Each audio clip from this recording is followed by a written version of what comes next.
This is Mariel to her countrymen. On science.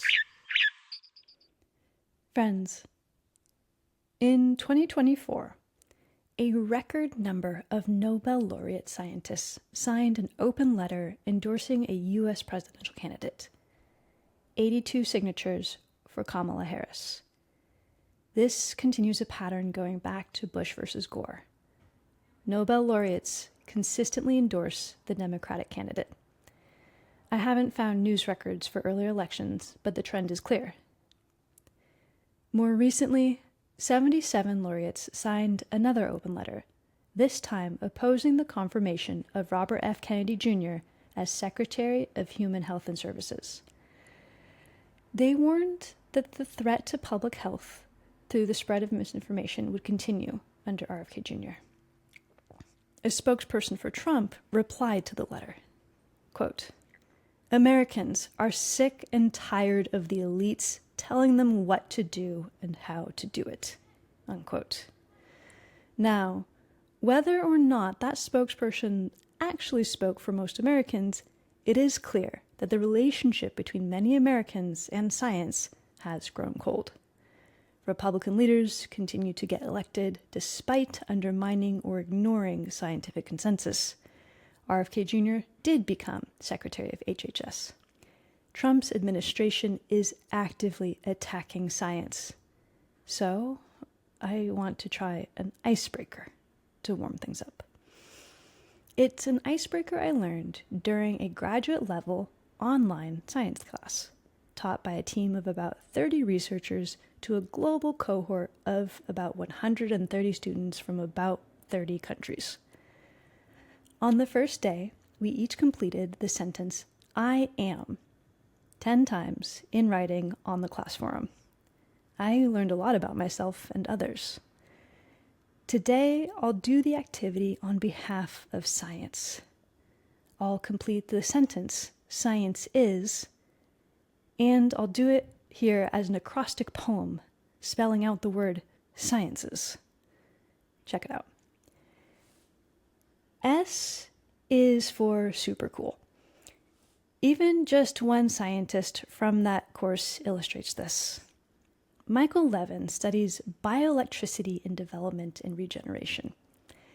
He helped show that if you expose a planarian worm to certain electrical signals, it can regrow a second head instead of a replacement tail. These findings might offer clues for fighting cancer.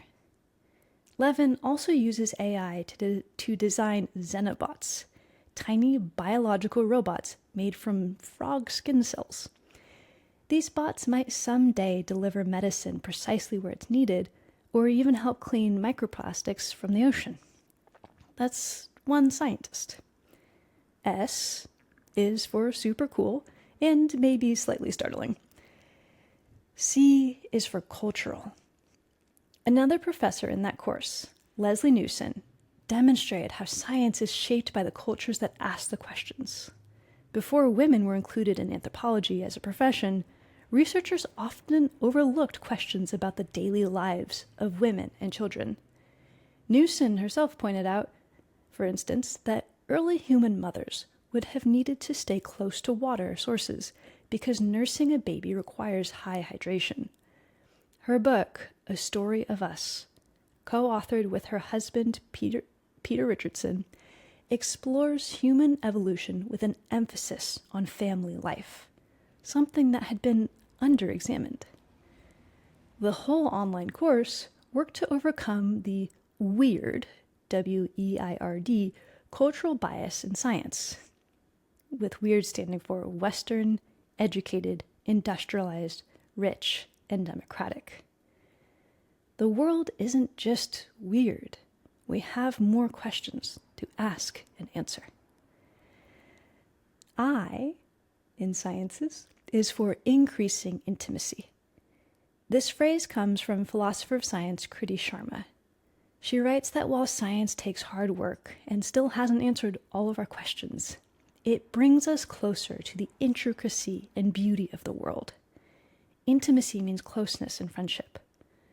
Science helps us understand light, stars, cells, DNA, thoughts, our own lives more deeply. E is for evolving. Science changes. That might feel disoriented to anyone outside the field, especially when scientists update long-held views. Right now, many fields that rely on correlational studies are revising their statistical standards. They're starting to use new math. This might seem like scientists changing their minds, but it's actually a sign of science growing more rigorous.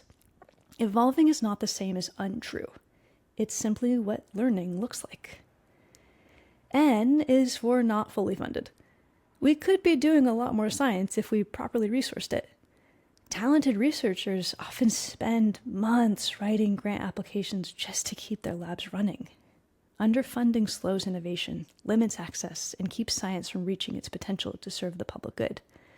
The United States had this problem before Trump and Doge. C is for complex. The universe is not simple. Scientific study has to handle uncertainty, nuance, contradiction, mutual causality, and the fact that no known scientific principles work the same way everywhere all of the time. Several researchers in the class, Yours Salisbury, Terence Deacon, Francis Halane, Shimi Beji, all work on a branch of science called complexity, which focuses on this need for interdisciplinary collaboration. E is for embodied as technology. Science shows up in our daily lives. It's in the phones we use, the weather forecasts we check, the food we eat, and the energy that powers our homes. Science shows up in our bodies and our tools. We live in it. S is for social. Science is made by people in community all over the world. These people have friendships and occasional beefs.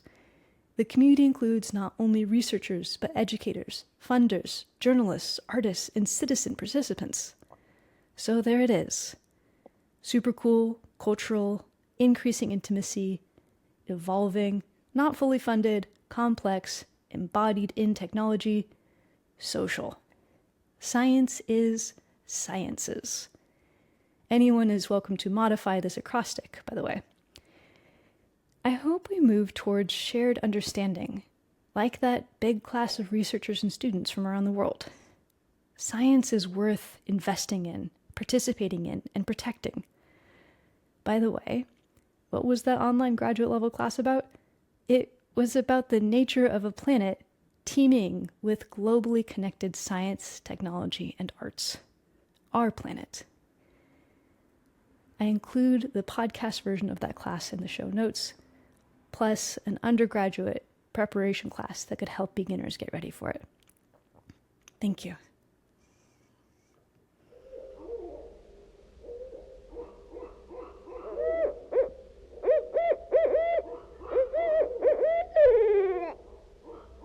Nature sounds and photographs sourced from the Creative Commons and public domain. Please refer to show notes or mariel.systems/tohercountrymen for attributions.